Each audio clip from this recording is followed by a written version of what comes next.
What's going on, everybody? I am super excited about this panel that we have today. This one is what can traditional sports learn from esports? All right, and so this is really, really cool for me because my name is Andre Fluellen, former NFL player, played 8 years with the Detroit Lions, Bills, Dolphins, Bears, but mostly with the Lions.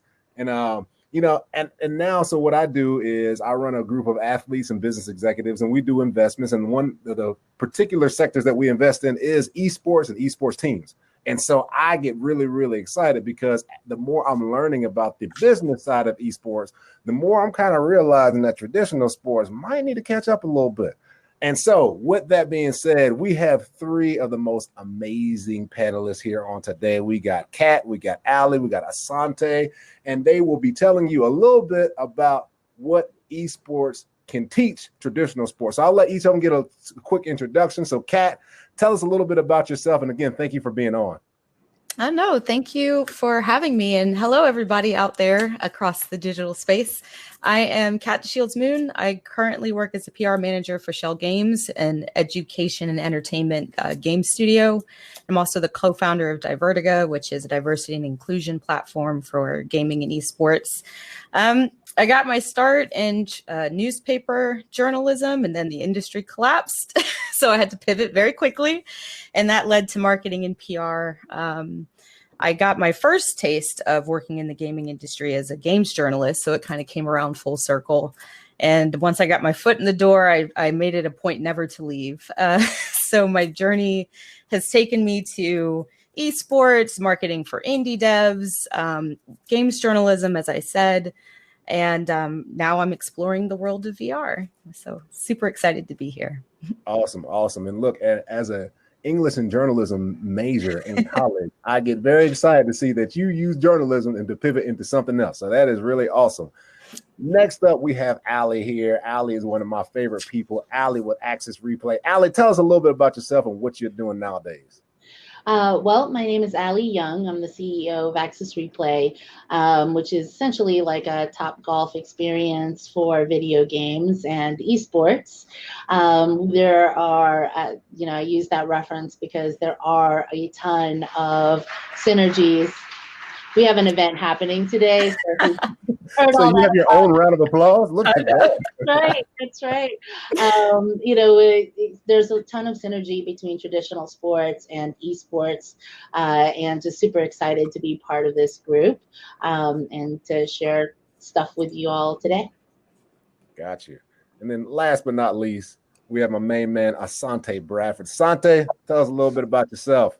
So hello, everybody. Again, my name is Asante Bradford. I work for the Georgia Department of Economic Development. So for us, it's all about jobs and investment to the state.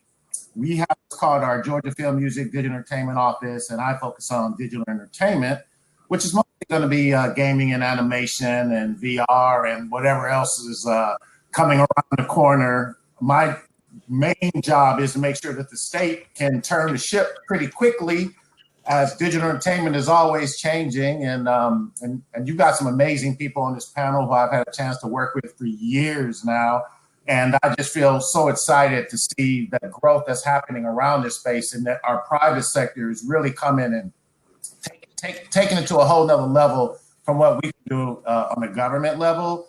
I will say, I'm gonna give us some kudos too, because we actually, our legislators who are listening, have really, really supported our entertainment growth, specifically in digital entertainment, by having the tax credits that we have. We are one of the only states, not the only state, that actually has a tax credit for esports broadcasting, which is going to be a big part of it. And I'm excited to see as we move into this, how we start moving into that side of it as well. And I know Ali's already, well, both of them, Kat and Ali, are already doing a ton of broadcasting stuff on this, which we'll get into. So anyway, that's me. All right. Appreciate the intro. And I'm actually looking forward to asking you some questions about all of that. But Kat, I'm throwing it to you first. So again, journalism background, but we see the gaming chair in the background that you have right now. And we see, the mic and the headset. So like, how are you able to turn the journalism part into your profession? Like you talked about that pivot. What did that pivot look like for you, and how were you able to do that? Yeah, so I think anybody who's in gaming will agree it's kind of weebly wobbly. There's no straight path, to getting into the industry, even for those that study it. So I was fortunate to be in the right place at the right time and receptive to an internship versus a full-time job. So I moved down to Atlanta to go to grad school and worked my way through school. So I wanted something full-time, but I saw Games Skinny and being a games journalist, and I was like, why the heck not? And decided to intern. So it's really about getting your foot in the door, and then the networking and experience allowed the opportunities to expand.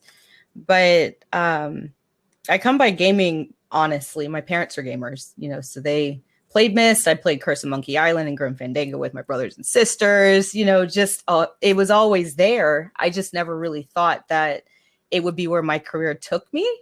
But having a passion for video games as a consumer, having it always there. As soon as I saw an opportunity where that skill set even kind of came in the same room as each other, it was like, I absolutely have to do this. So, Okay. So you said something real quick, and I want you to hit on a little bit more. Sure. I would say in traditional sports, a lot of, especially athletes, there's really no internship opportunities to be like, I couldn't intern to be a professional football player, right? And so, but you're saying that because it is esports, there were actually a lot of different areas that you could just learn, and it might have to be an internship, but you were able to learn, not so much focus on getting paid, but really focus on what you were becoming in that internship. Is that right? Nope, that's exactly right. And there's a wealth of opportunities in gaming and esports, right? So people don't think about, an esports team needs a social media manager. They're not thinking about, a bigger function might need an HR coordinator, so a lot of the classic roles that you see out in the real world, also apply to esports and gaming. So really it's about finding a way to get your foot in the door, and then just soaking up all that knowledge, because even being a practice communications professional before getting into gaming, it was the same foundational rules, but there was a whole new language, a whole new kind of flavor that I needed to learn so that I didn't sound completely dated and out of touch, working with these sports teams. So yeah, absolutely. Get your foot in there and soak it up, see what you can do. Gotcha. All right. Thank you for that. All right, Allie, so I got a question for you. So as we're starting to see, and people are starting to see that the business opportunities, professional opportunities of esports and gaming is growing, but you do a lot with high schoolers, with a lot of, and a lot of high school teams. What have you seen as the psychological benefits of gaming? Because we never really thought about that before. Like when I was growing up, you just play video games, But now it's an actual sport. Now it's an actual team. Have you been seeing psychological benefits as well with these esports teams, especially Access Replay? Yeah, I mean, I have to say, of course, our space is an event space, right? Events and entertainment and that one-to-one connection and experience. And when COVID hit, it hit hard, right? I mean, our phones still haven't stopped ringing with people asking us when we're going to be open back up to on the public side. We had to pivot more into creating virtual experiences once we had to close the retail doors. But at the end of the day, we've been blessed to have a community that lives virtually. I'm a gamer. I grew up, I met my husband playing video games 20 years ago. It was the original Swipe Right, and we really only have been sharing that story for about 10 years now, I think. So with that in mind, it's always been one of those. Gaming has always been an escapist type route. However, I think especially for traditional sports, right? I mean, before COVID hit, we worked with a lot of high schools, worked with the Georgia High School Sports Association, and partnered with them, and in creating and helping training, being a training facility essentially for the schools. One of our investors is Champ Bailey, former Andre, and you guys have heard of him, and we've always been very involved with traditional sports, and even now we've done productions with Renee Montgomery, Alexis Jones, Ariel Powers in esports and gaming since COVID hit. And so right now I think that esports has been kind of that getaway place, right? Like that place where people can still find connections, and be together in a safe and COVID friendly way. And it's a sport. I think that it really it appeals to a traditional sports player's sense of competition, and gives them an outlet to still compete and want to get better and train. And I think that you see so many more esports enthusiasts and athletes and gamers who are coming from so many different avenues. But we worked with the NFL Players Association this summer, with so many players, and putting together Call of Duty tournaments, and just fun type environments that people can still connect. Awesome. So, all right. So Asante then. All right. So let me ask you this question. So, you're in the digital media space, as we saw in the chat in here, they say you run Atlanta. That's just what somebody in the chat said. Okay. That's just what but how do you think, streaming is changing the way traditional media is done? Because I think about it like this, before, if I wanted to be seen when I was playing football, if I wanted to be seen, I honestly had to see if the news or whatever would pick up whatever I would say, and usually going to try to find something bad. But now, we can create our own narrative. How do you think that streaming digital media is changing the way traditional media is done? Good question. I think it allows content creators the opportunity to monetize in a way that wasn't available before. So content creators now, because of the streaming apparatus, with the YouTubes and those type of places, now you're seeing people make money, right? So, and then at any age. And then it's really interesting. I know we'll get into kind of with the streaming, but again, when you talk about on the sports side of stuff as well, literally in Georgia, esports is a sanctioned high school sport now. So you can actually get a Letterman's jacket now.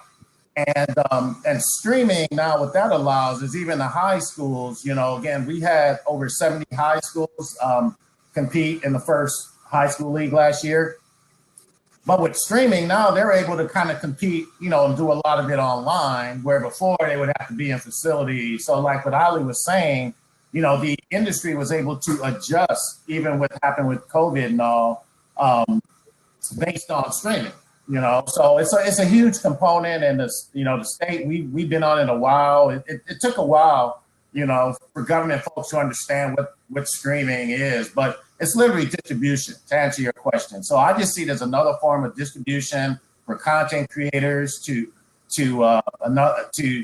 either get established, which is great too, and or use it as one licensing platform that allows you to even go onto other platforms now. So anyway, I hope that answers the question. Yeah, no, it does. And I want to ask another question off of that. When you were saying that, made me think of something. So, if I'm playing football in high school, right? Like if I ever got paid to play football, then I become a professional. Then I can no longer play high school football, right? Is the same thing happen with esports, since it is now a sanctioned sport? So could it ever be a problem? Yeah. Well, man, you're hitting into another territory too. I see more in the video game side, where the states are now going to be paying these athletes, right? That's a whole nother thing, right? Yeah, man, that's a great question. But I will say I haven't met many Well, that's not true because all you athletes all play games, huh? So I think, we're only in the first kind of year or two of this. But yeah, what's going to happen? You're right. When a football player is going scholarship, but then he's actually really, really good on Fortnite, right, or whatever tournament he plays in. We haven't got to that yet, Andre. Man, you're future already. But that's what's really exciting about it is that opportunity will exist for them to make money. But if it's a different industry, I'm going to answer your question and say I don't think it should be.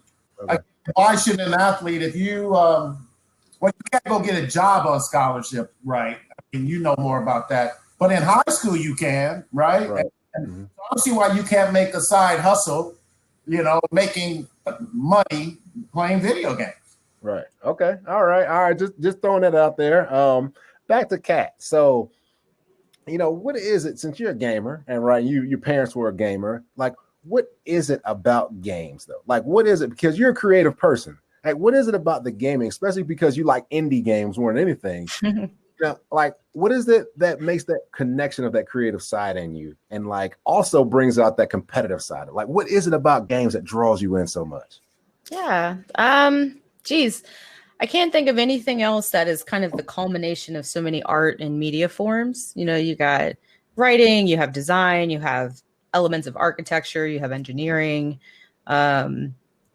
music, like you have all of that, right? And then, gaming is such a flexible medium, and I really gravitate towards indie games because you see a lot of the innovation, in different ways of tackling subjects, or a different, game mechanic system. You see a lot of like new things emerge, so like the VR game Moss using sign language, or that Dragon Cancer talking about two parents and their 4-year battle with their son who had cancer, or even Greece that's dealing with the different stages of grief.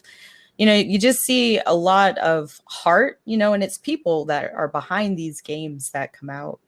And the second part to that is definitely the community, aspect that comes with it. So you have this experience and it's housed within this larger community where you can either get good, or you can connect with other people who have been touched or impacted by a game or a title, or they hit the professional circuit and then go into esports to make a full career out of it in that sense, or they take a back seat, and work in the industry and some other kind of operations or support means.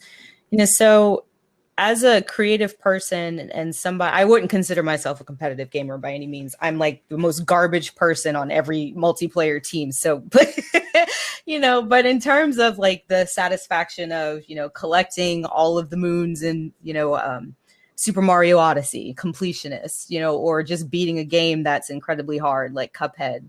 It's a chance to see a thing through, get to the finish line, whatever way that finish line looks for you, in a very creative and interactive medium. So it's a lot more, to me, engaging than. Now, don't get me wrong, I love my football, but, you can yell at the screen, you can interact with the screen, you can, think that you're coaching from your big comfy chair for the Sunday game. But when it comes to gaming and esports, it just takes that space between player and viewer and just negates it, so it's real-time interaction. And as a result, real meaningful connections that can emerge from that as well. Wow. There was so much to unpack, but one thing that really struck with me that you said is you play the type of games that you like, right? More than anything. And so when it comes, again, we're talking about traditional sports and esports. I always tell players, or especially young players, that I'll either coach or mentor, things like that. I'll say, look, find a part of the game that you like that you really, really like in terms of football. Because I'll be honest with you, as crazy as this sounds, I didn't like playing football until I was probably 5 years into the NFL. Believe it or not. Not like, man, dude, I was a gamer growing up, right? Like, I was a big kid that wanted to be at home, eat pizza, play video games. That's it, right? And so playing sports didn't really equate that, especially playing football. But when I really started finding a part of the game that I enjoyed, right, like just one particular part, then I started enjoying the game. Then I can start enjoying the entire game. And so again, that was something that really struck with me. And then, Ali, I do want to ask you this, though. Like, one thing that we have, well, athletes have, I've had, pretty much every athlete struggles with post-career identity or just really something to do. When I've been playing sports, I'm playing football for 20 years, then one day it's over with. Like, I have nothing else to fill up that void that's there. Do you think that esports could be a landing spot for athletes post-career? You ever thought about that? That's a great question. I think that just like any sport, right? I mean, there are physical qualities that are required for esports, just like there are for football, and just like there are for basketball and baseball and every sport out there. When you look at esports players when they're at their prime, they are generally much younger and skew much younger even than professional and traditional sports. I mean, would you guys agree with that? Like if you have a 13-year-old player, Fortnite player who wins, a couple of $1 million, it's a big deal. But also when you're looking at when you retire from a career in football, what's the average age of retirement in the NFL, Andre? It's so the average career is 3.1 years. Ooh, okay. So really after college, so you're looking at what, 25, 24, 25? You're looking at 10 years past the point of, really what a prime esports player might be in at that stage. So hand-eye coordination, practice hours, all of that still applies to esports just like it does with traditional sports. So I believe fully that esports is a landing space for retired athletes, more so in terms of content creation and opportunities in just like Andre, I think that traditional sports players have in any sports industry, right? Like whether it's casting and hosting or or content or marketing or whatever it is that might float your boat in your career. However, I do think that there are challenges when you're looking at crossing over from that, when you're at that age where you're generally retiring from the NFL or a traditional sport. You're coming to a very competitive group of players who have been playing, who are typically in that younger age group with a skill level, right? I mean, and it's interesting too, Andre, what you were talking about with Asante in terms of professional players being in high school. And I think that, similarly to like the NBA, when I think it was like 18 when you could go to the pros and, and how that works. And you look at, when you look at 13-year-old kids becoming pro players, what does that look like for them, right? In terms of playing for a school. I mean, one of the kids that played League of Legends, for example, for one of the high schools here in the Georgia High School Sports Society, in the GHSA. He was also a professional League of Legends player. And so he's competing in an amateur level, but right now there isn't that delineation between pro and there isn't you can't play because you've won money, right? I mean, most esports players or gamers who play competitively have won money. I mean, here at Access Replay, we do tournaments and they win money, even $100. What does that mean? So that was a really interesting point. I don't know where that's going to end up. I mean, we just launched HBCU Esports League. And we're working with the CIAA and the SIAC, and as these larger groups start to get more involved, I think also that's going to kind of start framing who can compete, when can they compete, how they can compete, and those regulations will end up will start happening.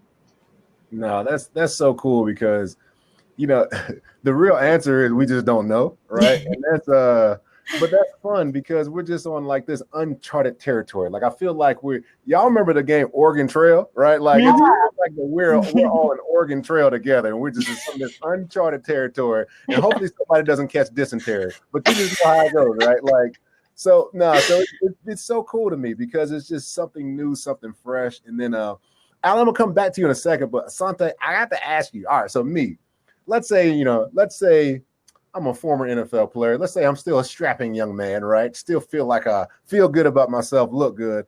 All right, all this type of stuff.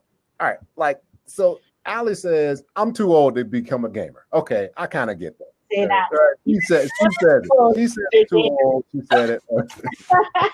But Asante, so if there's a former athlete that wants to get involved with streaming or digital media, like where should they go? Where should be the first thing that they do just to get in? That's a tough question there, man. But I want to follow up a little bit on, because I know Bronny, LeBron's son, got signed by the FaZe Clan, right? So that's real interesting. And I heard he's really, really good. So I've actually heard he might be a millionaire already. So that's just really interesting as the NCAA, but the NCAA is moving this direction as well, right? Like we talked about earlier. Hey, we got to start paying for these athletes, or they're going to go straight pro. To answer your question, that's a great question. There's so many different areas. I think even Ali and Kat might have even more insight as far as former athletes getting involved. But the disciplines are very similar, and that's why I think you're seeing so much of it already happening. Most of them have been coming in on the obviously on the investment side as well. Obviously a lot of the team owners in the sports, because they feel that they have the infrastructure in place to manage the teams and stuff like that. But for individual athletes, man, I just think that it's a world of possibilities. It's almost kind of what you were just saying. I think it's all being defined as we speak, right? So I would tell you, an athlete as yourself, man, I mean, there's a ton of areas you can go in, even if it's coaching or playing or again, man, they know this. I'm on the broadcast. I'm on the content creator side here on this thing. That's what I want. That's my goal for us as a state, to just start creating all of these Twitch and just a lot of content, man. So I think that falls really well with athletes as well. We've been seeing a lot of that. So it's maybe you guys want to add a little bit more to what I'm bringing. Yeah, Kat, I saw you shaking your head. You got some input on that? As far as getting into streaming, as an athlete, just start. Honestly, you already have most athletes already have some kind of platform, right? It might take some work to get into the target demographic that frequents like Twitch and like Facebook gaming and engages in that sense. But I mean, take advantage of the platform that you already have and throw up a Twitch channel and, pick a game and start playing. And there's so many like routes that you can do. It doesn't just have to be like, oh, I'm the best at X game and that's why everybody's watching. If you have a personality, you're charismatic, you're funny, you can do that. One of my favorite streamers when I was at High Res, TPD Magic, he would open and close his shows with magic tricks because he was a former magician. So using the skills that you have, or even just talking about in a just chatting channel about what it's like to be an athlete, and give that insight. Honestly, the sky's the limit, but it's not going to move if you don't start. So that's probably my one piece. Just do it. I want to throw in something too, kind of what you guys are going back and forth with, Andre. And the average age of a gamer, right? No, 32. No. A little, like 32 to 35. Mm-hmm. Really? So you're catching the athletes, you're catching you guys after they retire for the most average, right? Yeah, so the gamer, and then it's interesting, again, when we recruit these companies here, man, these are families, dude. They got kids and schools, and these are older people. So again, I think that image is of always these little kids in the basement. 2-3 years ago, buddy. It's moved much further than that now. So anyway, I just want to add that. No, wow, I didn't know that. So it gives me hope. I appreciate that. Right, but so Ali, I got a question for you because I'm going back to something you said, and you said that there are certain kind of intangible talents that gamers have. And I've been going back and forth with one of the co-founders of the company that I have, Beyond the Game Network. I've been going back and forth with him because I've been saying, look, dude, if anybody with a brain and two hands can pick up some sticks and figure it out, right? And become pretty much a professional. But you're saying that there are some real deal talents. Like, I mean, just for me, I play defensive tackle. Like, I couldn't play defensive tackle if I was 210 pounds. I was a 310-pound big bellied man that was perfectly designed to play defensive tackle, right? So what I'm saying is, but you're saying there's some what are some of those intangibles, those talents that just God-given gifts that the top gamers have? Because I really, really want to know. I think that we have to kind of separate, right, gamers from esports athletes. And, okay. and I think that, and you can kind of compare that to, I mean, Andre, like how there are millions of kids who play football every year recreationally, right? And only 1% of those kids go to Division A schools. 1% of that 1% ever become pro, right? And so when you think about that, esports is not any different. Now the barrier to entry might be less in terms of, you know, equipment or capacity and things like that, but high-end coordination, we work really closely with Complexity out in Dallas, for example. They have, and also it's no longer Mamba Sports, but, you know, prior to our esports summer camps included physical training, right? And what that included was cognitive skills training. So hand-eye coordination, skills with, you know, being able to see, you know, peripheral vision, things like that, that are just as important to gaming, and not gaming, but being an elite esports athlete. When you watch some of these kids play, we had 27 pro teams practice out of Access Replay last year. These kids are, not only kids, but like they're phenomenal. I mean, they train 12 hours a day. They, you know, they're serious about their gameplay. They're serious about strategy. They, you know, they think about what the next step is, or, you know, all of those things combined are skills that not everybody has at that scale, right? Anybody can go and pick up a pair of sticks and be able to figure it out. Like you said, I play video games with my team. Half the time, I don't know what the shit I'm doing. I don't know what I'm doing. But at the end of the day, you know, we are, excuse me, can you bleep that out? You know, at the end of the day, the level of skill is still required to be an elite athlete, just like any other traditional sport. Real quick, off of that. So what's the grind like? You know, I do want to know, because especially as a former, let's say that I was training for the combine, right? Like I knew that grind. So what's the grind like? And I wonder what the comparison is of the grind from like training for training camp or whatever and training to be an elite, you know, esports athlete. Like what's that grind like? So I am not at all an esports athlete. I'm a gamer, hands down. However, the grind is serious, right? I mean, 100 Thieves players, Season Elevate, you know, one of the top 3 duos in the world at Fortnite, practiced out of here, and I watched them for two months, basically practice and train. And those guys were here at Access Replay training for 12, 14 hours a day. I mean, it was crazy.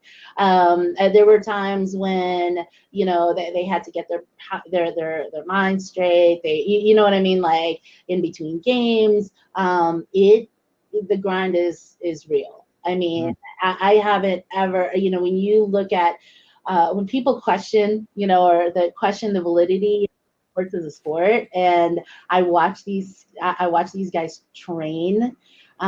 It's for real. I mean, it's not as physically taxing where you have to stop, you know, like summer camp, you know, football camp or training camp or combines.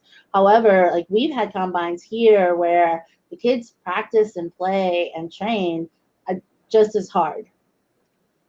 Wow. Yeah, that's amazing. And I do wonder this though, with all that training and with traditional sports, the training has to stop. Like there's only so many squats or sprints that I can do before I burn out. Yes.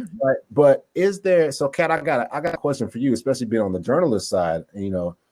Have you seen any times, or have you heard of any stories of just kids or even adults or athletes, esports athletes, just getting burned out and getting into a dark place because they're going so hard into their particular game or sport? Oh, absolutely. It happens more frequently than it should, actually, so I think that's part of the reason why you see such a big push towards, physical activity and healthy eating habits that is also incorporated with the regimens that a lot of esports teams go through. But I mean, to piggyback off of what Ali said, it might not have the same physical components as, going to a football training camp, but the mental exhaustion, having to do things so quickly, rapidly, take all of these inputs and then spit out the next best move that you should be doing.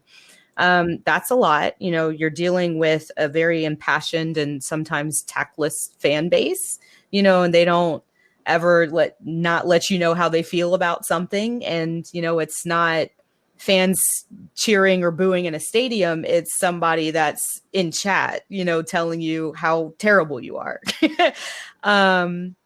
And then just the demand, so a lot of content creators, a lot of esports athletes also stream on their free time. It's a way to practice, to grind through a game, to, just outside of the team environment, continue to build their platform, but also get some good practice time in. But, you're always on, so whether it's your stream, you're on the main stages competing, you're dealing with your fans, you're doing autographs, there's just, because esports and gaming is so accessible, it can burn you out a lot quicker because you're always kind of in touch with it, if that makes any sense. So yeah, there's been a lot of esports athletes and content creators that have taken breaks, for their mental health or to connect with family. But yeah, there is a very large level of burnout, because once you start cranking and you get into that ecosystem, you gotta keep going, and it goes beyond game day, in esports and gaming. So that's why I think burnout levels are where they are in the industry. Yeah, wow, that's tough. Just the thought of always being on and also always expected to be on by others too, because you have other, people who are fans of you have them to please, right? And then even the monetary part of it, like the more you're on, the more chances you have to get paid, so I can understand how that burnout happens. Asante, I want to throw it to you real quick at as we're kind of wrapping this thing up. So you talked about earlier, Georgia got these tax credits. And look, I used to live in Michigan when I played in Detroit. Man, I was on a couple of the Transformers movies because they used to do all the movies up there because of tax breaks, right? And the tax breaks left out of Michigan and went straight down to Georgia. Honestly. And so on the producer side of it, like how would me as a regular person, or if I want to get into media production, how could I benefit from those tax breaks? I think that's a question that a lot of people will be interested in. Yeah, man, you're going to compare us to Michigan, huh? You're going to go there, now the Falcons, and now you're going to compare our tax to Michigan. See, me and you, Andre, we got some stuff to talk about, man.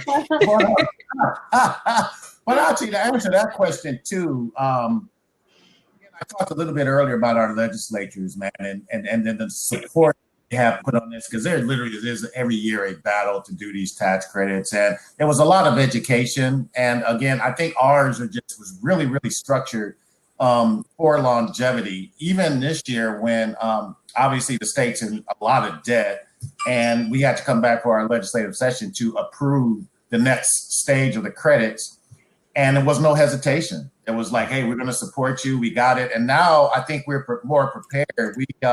Nobody ever saw it going from 100 million to 10 billion, that fast. So now Department of Revenue is hiring more audits. We're going to do that. It's going to be mandatory audits and all of that now.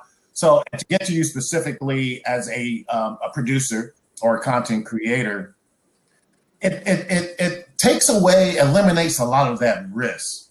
Even for investment, you always know that portion is going to come back to you from the state. So as an athlete, as an investor, I think it's advantageous for you to use those tax credits as a tax strategy as well, but also as an investment strategy. And then they know that, again, that's where we have to get to here in Georgia now, is really educating our investors about all of this with esports, gaming, film, all of that. And it's starting to happen. I just say it's relatively new. So a lot of the questions you're asking, man, I mean, we're new into a lot of this stuff, man. You know, we're just getting there. But it's really important to have these discussions to make sure that, again, we're set for the long term. So for you, the benefit is basically being, again, let's say $1 million esport tournament that you're going to do on, on YouTube or whatever. 30% of that would actually qualify for the tax credit. So either on your side or the investor side or the production side, you just know that money is going to come back from the state. It is guaranteed to come back to you. So you're basically working at a 70% budget because you know that that's coming back. That's part of it. That's a big part of it too. But then also our Georgia Film Academy is literally just started esports classes. So now your workforce is going to be probably much cheaper, especially if you do a tournament here. I would tell folks you want to go talk to them, and then they have students that need the credits, and they will come and work those broadcasts and those things for you too. So to answer your question, I think that's what I would say is a combination of all of these factors together can not only benefit you on your investment, but also hopefully help on the return because you're looking at all these other ways of saving money. Long answer to your question, bro. No, that's a great answer. And that's some really good information that I'm sure a lot of people didn't know, and especially on the content creator side, like that you need to know, and on the investor side that we need to know, because they know we gotta own the content creation side. We've done well on all this other stuff. The credits have got us to a certain place. But again, now how do we get to that next level? How do we find the next Tyler Perry's and find the next big gaming? All of that, that's our push, man. And so yeah, you're right. And again, those tax credits are just a way to help spur that activity. Wow. All right, so we got to wrap this thing up pretty soon, but I do want to just say thank you to everybody who has been on this panel. Thank you for people in the comments section as well. And just so I'm sure everybody will want to know like where we can find you. Anybody? So Ali, Kat, Asante, what are all your social medias or anybody? How can we find you if somebody wanted to find you and just ask you some more questions? Kat, go ahead. I like smoke signals and carrier pigeons. So no, just kidding. You can find me on Twitter at Culture and Life. I'll drop it in chat and my email address as well. Cool. Ali? Ali Young, Ali B Young, and on all socials, and then A Young at Access Replay is my direct email. All right, Asante. And again, I'm at Asante Bradford for Twitter and everything. Andre, you should be on LinkedIn. You should get on my LinkedIn, right, guys? I got a pretty good LinkedIn. And then the state, we have one as well. So again, always, I would tell folks out there, anything in that, please send it my way. We love to really. And then Asante, A Bradford at georgia.org is my email. Got you. All right. Well, in mine, everybody wants to know me, little old me. My Instagram, I use it on my Instagram is flud.com, FLUDOTCOM. And again, I'm with Beyond the Game Network. And guys, again, I just want to thank you all for being on this panel because I really believe that traditional sports can learn a lot from esports, as you all have just seen out there. Again, guys, thank you so much. Have a great rest of your day. Thanks, guys. Bye, bro.